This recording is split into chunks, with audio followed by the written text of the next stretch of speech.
Hi, this is Zach Brooks with World Transplant Athletes. Tips and tricks by and for transplant athletes anywhere, anytime, and online. If you have a body with a new part, you can move, you are a World Transplant Athlete.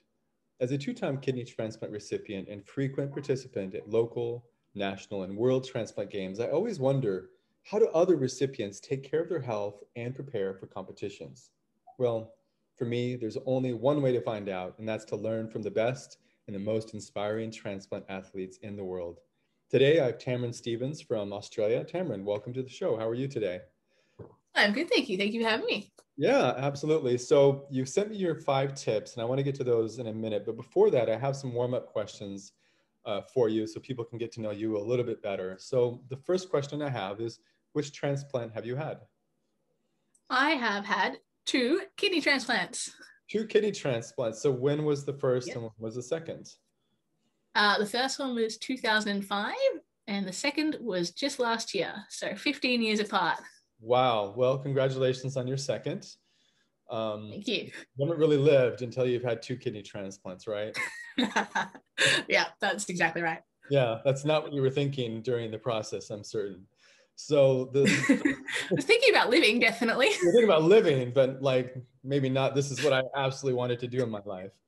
The Yeah. second question I have for you is, if you had to summarize your transplant journey in one word, and you have 2 transplant journeys to choose from, which word would you give that entire experience?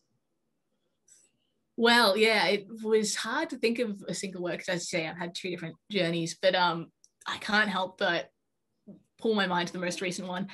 And thinking about the most recent transplant journey, I would say that the one word to sum it up is hectic. Yeah, just like Yes, all of the various appointments and schedules and all of those things. absolutely. And it all, like, unfortunately, the failure of my first kidney happened quite fast. And then, getting onto dialysis happened quite fast. Then coronavirus hit, then lockdowns hit. Then mid lockdown, I get the call to come and have my transplant. Yeah, and you've been to the hospital a couple times after that, right? Just to kind of check on things.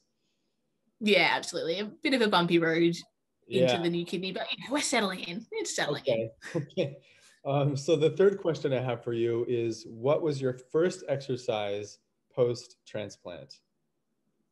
Well, for me, the first true exercise was just walking. I, from my last transplant journey, I'd gotten quite into sport and I was really keen to keep moving again. But I was banned from most of the strenuous activities, as you can imagine. So I just had to do what I could. Again, as you probably know, and as most of people who've experienced transplants will know, immediately after transplant, you're on so much medication that can just knock you around. It causes muscle wastage and all that jazz. So I was really keen to move. I wanted to move as soon as I could to prevent that. So yeah, it was just walking, and it started to the letterbox, and then it started to be, to the end of the street, around the block, and I would just slowly build that up.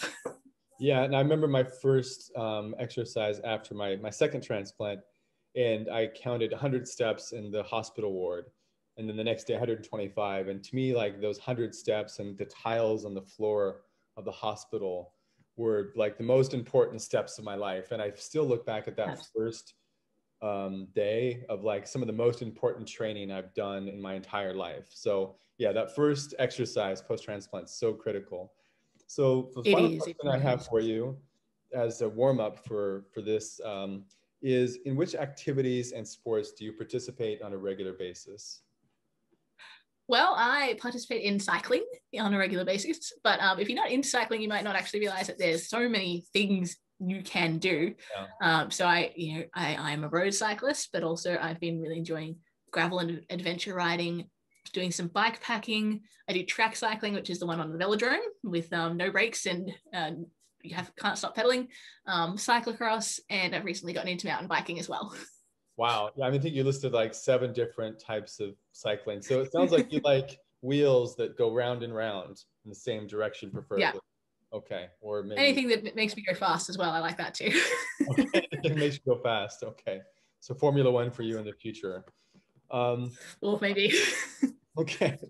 So I invited you today, and you sent to me 5 tips for transplant athletes. You know, if you have a body and a brand new organ, you're a transplant athlete. And so I'm always thinking about a person who's waking up today somewhere in the world and they have that new organ, right? What is their life about? So you were really nice to send me 5 tips, and I'm gonna go through those 5 tips, and then we'll go back to the top and have you walk us through those tips. So the first tip you have for everyone is keep it fun.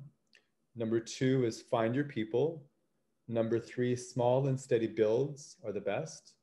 Number 4, routines are great, but don't be afraid to break them. And number 5, find your mental anchor. So I'm really looking forward to this. So back to the top, keep it fun. Why is that your number 1 tip for everyone?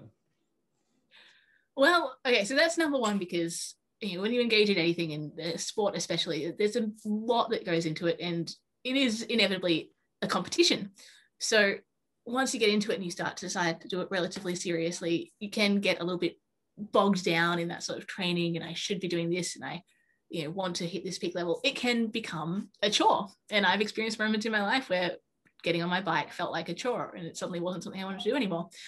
So I say keep it fun, and I say that first and foremost because you just, that's what we're there for. It's like any hobby. You start sport because you love it. You start sport because it's something you enjoy. Don't lose sight of that. It is there to be an enriching element in your life, not to be something that you feel guilty over. So yeah, keep it fun. Okay, great. Number 1 is keep it fun. Number 2, you wrote find your people. What do you mean by that? Well, this one's a bit of a multifaceted answer. And really the thought for that one came from 2 places. The first one, as a lot of people experiencing a transplant will probably know, that the process is quite isolating. Mm-hmm. You struggle to engage with a lot of normal avenues in your life. It might be work, it might be other hobbies. I'm lucky, I have family, I have friends around me, but you lose connection with people.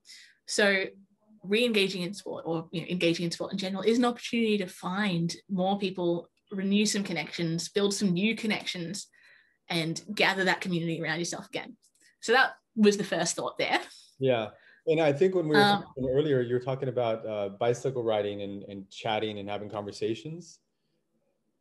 That's exactly right. And yeah, so number 2 is just that, sport is an opportunity to find your people. I've made some of the best friends I have through cycling. And if you're not a cyclist, you might not realize that cycling is not a solitary sport. You can go out for a ride on your own, absolutely, and I do that. But some of the most fun rides I've ever had are when you go with one other person or a bunch of people, and you're just riding along, you're chatting, and you're all enjoying it together. The ride that you and I were chatting about was a recent one on a weekend where I went out with a bunch of about 5 friends. Yeah. We were all a little bit, we'd come off the back of, I'd come off the back of a transplant. Some people were feeling off, some injuries. So we said, this is going to be a slow ride. It doesn't matter how slow you want to be, we're just going to stick together. And it was just wonderful. We discovered some new paths. We paused on these, Melbourne, where I live, has a really intricate network of mountain bike trails in the city. Mm-hmm. You just have to find them. So, we would go find the trails, we would pause on different features and cheer each other on while they had to go. Like it's just wonderful. So yeah, find your people. That's awesome. Yeah, my favorite experience similar to that is I was riding my bike, this is in Arizona, and for about an hour, and there was a fireman who I kind of knew generally. We just got to talking, and we ended up riding like 2 extra hours.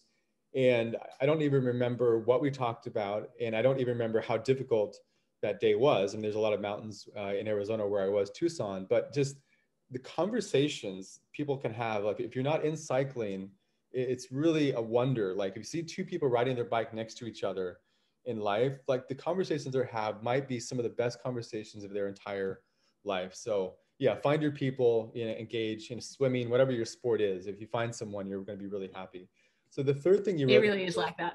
Yeah, the third thing you wrote here is small and steady builds are the best. Can you talk about that a little bit more?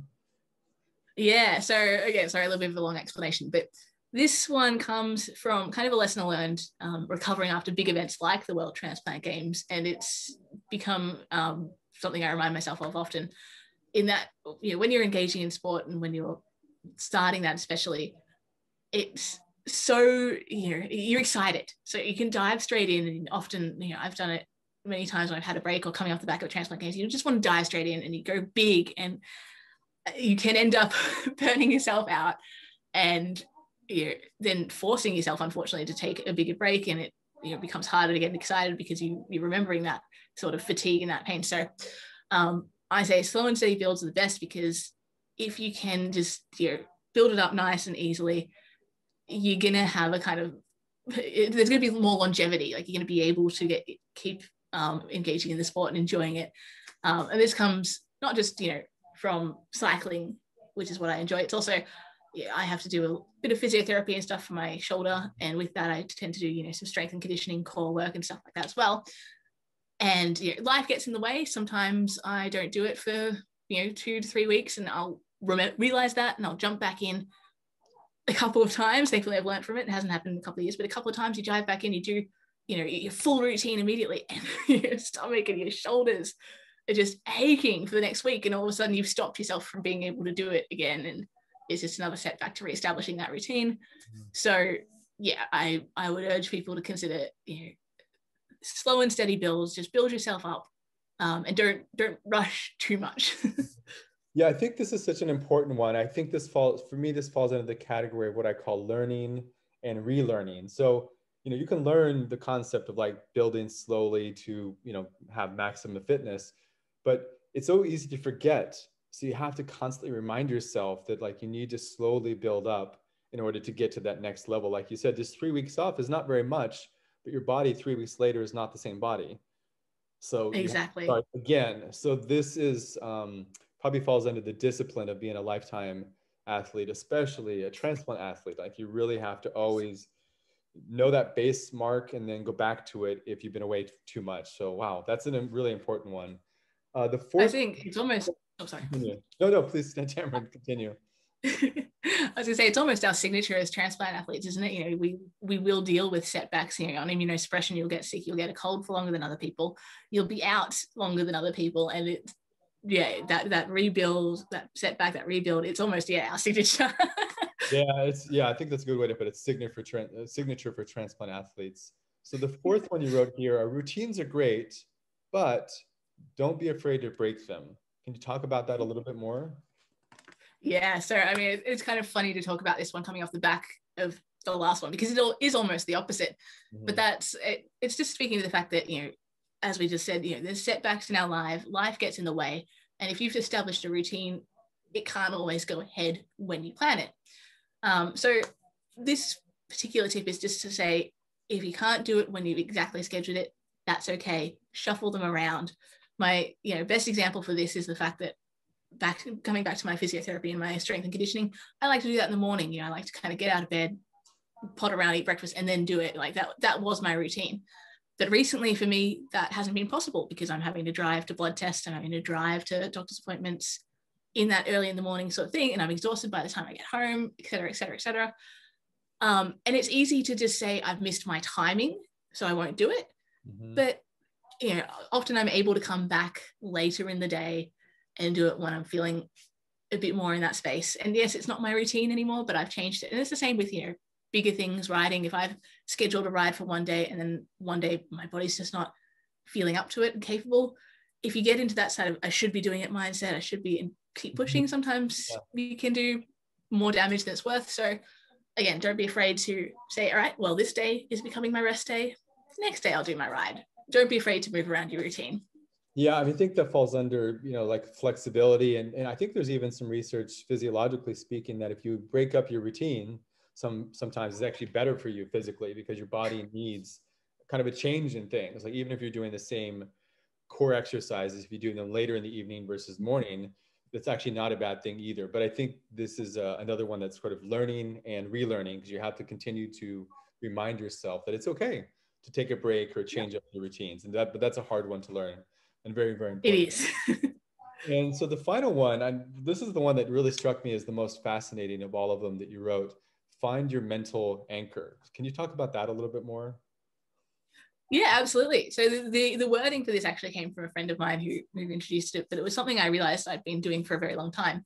And when I say find your mental anchor, I'm talking about kind of find the thing that you can do that puts you in a sort of a peak performance mindset or a peak calm mindset. Mm-hmm. So that could be anything. For me, when I'm riding, and especially when I'm racing, it's a bit of a mantra going through my head, and it just it's keeping me centered. It's keeping me, focused on the task ahead and feeling powerful, feeling competitive. But, obviously when we're entering into sports, whether that's a competition or whether you're walking into a sport for the first time after your transplant, there's a lot of things that you're dealing with, a lot of emotions, a lot of anxiety, a lot of nerves, all those sorts of things, especially when you're going into competitive sport and you've got sort of a goal. It can be hard to filter all of that out. So if you can establish an action, whether it's, clicking, whether it's how you put on your shoes or a little clap at the start of a match or a race, it can really help ground you and puts you in that peak performance mindset. And it's something you actually have to train, something you have to work on to get that sort of association. This is something that my friend taught me. So, think about it early, think about what's something little you can do at the start line or before a match or game, whatever you're playing, that you can just do to settle yourself and get yourself into that peak performance mindset. Is that yours? Do you clap to get yourself in there? Can you share? Every now and then, yes. Are there any I actually have a couple. Yeah, sure. So, yeah, as I said, I have a couple. I've got some physical, I've got some mental. When I'm riding, especially in a time trial, I have sort of a rhythmic dialogue that I will say to myself. And literally the mantra that I repeat to myself is, you are powerful, you are strong, you are powerful, you are strong. And it sounds ridiculous, but it's wonderful. It really works. And then quite often when I'm on the start line of a race, it will be not so much sometimes it's a clap. A clap is sort of my anxiety habit. So if I'm like double clapping, then I can get that nervous energy out. It's less my mental anchor and more my shoe anxiety.